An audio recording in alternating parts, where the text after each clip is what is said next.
I was gonna do an opening where I played a prelude on this, but I don't even think I have enough keys. Like the whole movement is like it uses all of the keys of a grand piano, and I don't even have that much apparently, so yeah, I guess that opening is just canned, I'm sorry. Also, I can't play it. Welcome to the first and one of only a few Final Fantasy games on the 3DS. The original Theatrhythm, celebrating the 25th anniversary of Final Fantasy. Tap and slide to the rhythm of over 70 tracks. Wow! What does the new one have? 400? 500? Yeah, let's not beat around the bush with this one. For all intents and purposes, Theatrhythm Final Fantasy is an outdated and completely obsolete game. For the longest time, I wasn't going to review it because, like Dissidia, it was given a better, new and improved sequel version with all the other stuff later. But I heard this game was structurally a little different, has some things that are not included in Curtain Call, so I ultimately decided, let's just check it out. This might be the very last video on the internet of somebody talking about this game specifically, and I guess that has some weight to it. So join me as we discuss this game that nobody needs or wants to ever play again. But doesn't that make you curious? First off, there's a tiny little story described only in an opening crawl. Cosmos and Chaos are once again back in a conflict loop right out of Dissidia. We're going to be bringing up Dissidia a few more times in this video as well. It kind of shares a few things in common. The space between these two is the rhythm. The rhythm houses a crystal called the Rhythm Crystal.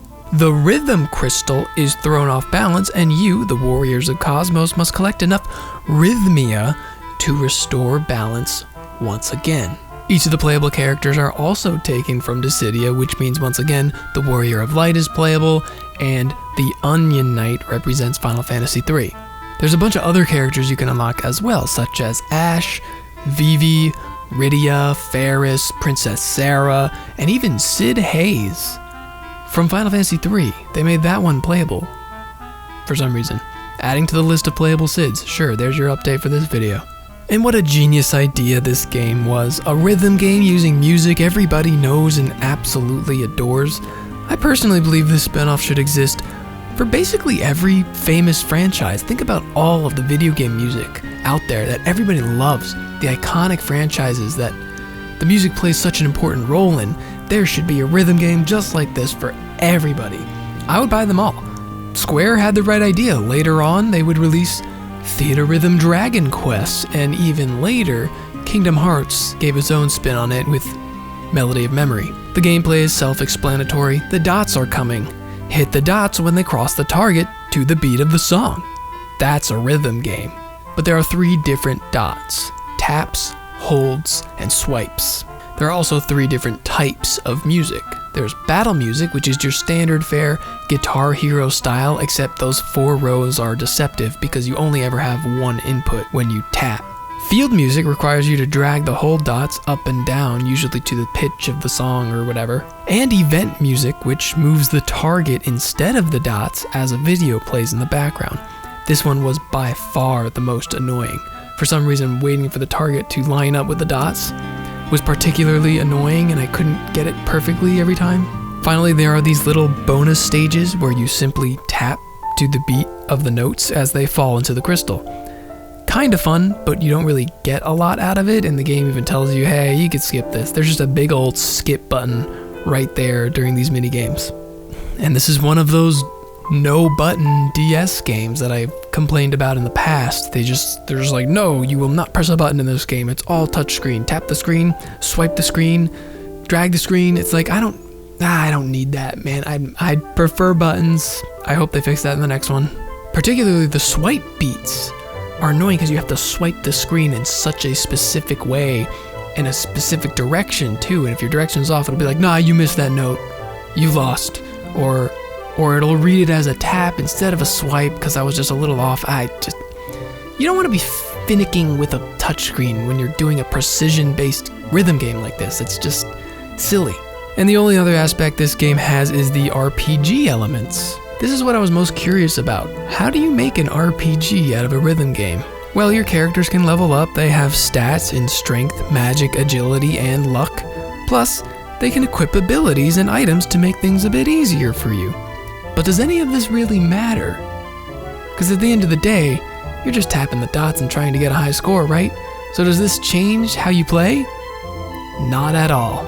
I gotta once again compare this game to Dissidia. Both of these games are new genres for the franchise that decided to add RPG elements into it because Final Fantasy is an RPG, but they didn't really have a justification for it.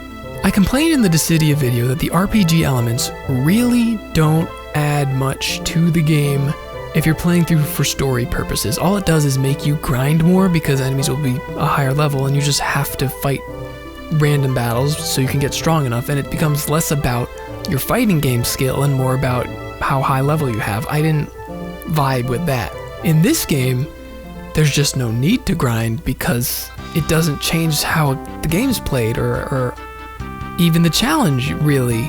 And it won't mean anything to the average player. If you bought this game to play along to the beats of famous Final Fantasy songs, you'll do that whether or not your characters level up or not. There's no point. I guess it's just a fun little touch they made to make it more Final Fantasy. That's fine. I'm just saying there's nothing to it. A stronger character will defeat enemies faster and be able to tank hits more. And by that, I just mean it gives you more room to miss beats. Because if you miss enough beats, yeah, your health bar goes down and you die and then the level's over. But for the quote-unquote campaign mode, basically playing through all of the songs in a row, it's very easy. It's ridiculously easy. Like, you have to be garbage at rhythm games to not get through it. But killing enemies will net you more score and get you closer to unlocking stuff. But my point in saying all this is, you'll play through nearly every song in this game before you come close to unlocking anything important like a character or even extra songs. Icing on the cake, if you play a level with no abilities or items, you get a stoic bonus, which is just adding 2 million points onto your score. The max score you can have in any level is 9,999,999. This is something you can only achieve by finishing a level with absolutely zero error, hitting every beat perfectly on the dot for that coveted triple S rank. I got about 5 triple S's on my playthrough, no big deal. But if the goal is to potentially get that or go for the highest score, then the game literally wants you to take the items and abilities away to achieve that. So the RPG part is just thrown away again. But is this game worse for that? No. I mean, the RPG elements are there for people who want it, or people who want to grind for the collectible little cards or whatever, or casual players who aren't very good at rhythm games and need a little boost. The hardcore people, they're always gonna play ultimate difficulty, try to do a perfect run. As soon as I got a good rating, restart the level, it's gonna be like that. These elements allow everybody to enjoy the songs however they want, and that's a good thing. Speaking of the songs, let's talk about what they chose for this one. Yeah, this game is pretty bare bones by today's standards, as you might imagine. There's no campaign mode per se, just series mode, which takes you through all of the first 13 mainline games. 5 songs each. That's 1 field, 1 event, 1 battle. And the extra 2 are the bonus game that I mentioned earlier with the crystals and the beat tapping, and it's like skippable because it doesn't matter. Yeah, they counted those as official in-game levels, even though they're not full levels. That's a little sus, man. If you do the math, there's 2 of these bonus levels per 13 mainline games. That's 26 songs that are not fully playable, meaning the real total amount of songs playable in this game is 51. That includes the 12 unlockable songs that require a ton of playing to get to. I felt no need to play this game for very long, considering I'm sure these unlockable songs are present in later games that don't require grinding. But they limited themselves to 1 battle song per game, 1 field song, and 1, I guess, story-based, like, ending theme or something. It's just so limiting. Like, you have Final Fantasy, the whole franchise, and you choose, like, really 3 songs, because the 2 bonus songs are always the opening, usually like a prelude, and then the credits theme. So it's like you don't even consider which ones fit best or which songs people like best. You just choose the ones that make sense. Like the field song is gonna be the overworld song. So there you go. The battle theme is gonna be the battle theme.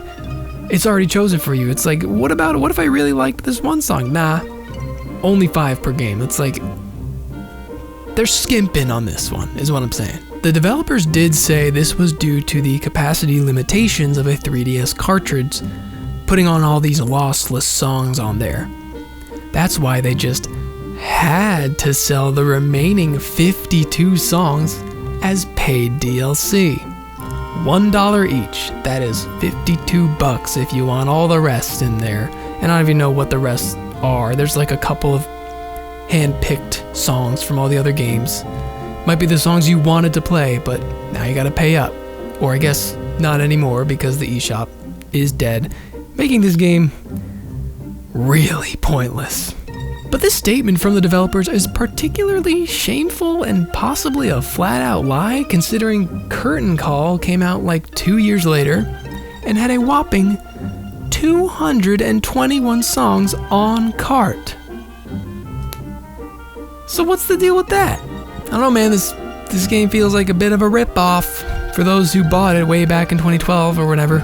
This DLC even netted you a song from Type 0, a song from 13.2, and a song from that fated game, Final Fantasy Versus 13. Somebody out there has that installed on their 3DS, but I doubt they're getting PT money for that one. And that's pretty much all there is to talk about with this game. Upon reaching 10,000 Rhythmia, you get a surprise boss fight from Chaos, but really it's just, you know, another battle song where you happen to be fighting Chaos and it doesn't change anything. You kill him, you get some text saying hooray, harmony was restored to the rhythm crystal or whatever, and then the credits roll. But more importantly, you unlock Dancing Mad.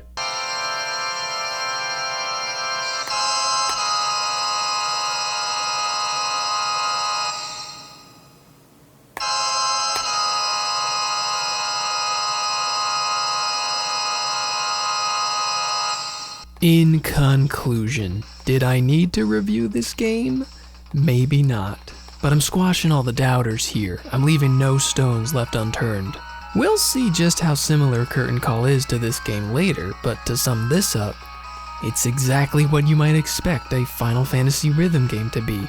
It's lacking pretty hard in the track list. The RPG elements don't quite appeal to me in a basic rhythm game, but the core gameplay is what I wanted, and I'm satisfied. Although it would be nice if I could use buttons.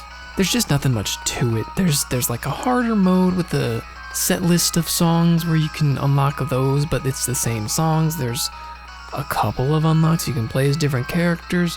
That doesn't change anything. There is multiplayer mode. There is a street pass thing that's useless now, but it's there. If Curtain Call is this game, but with a lot more songs and a lot more stuff to do, I'm hyped. We'll probably get there sooner than you think. But next time on REFFOID, we're going in a bit of a different direction. A smartphone direction.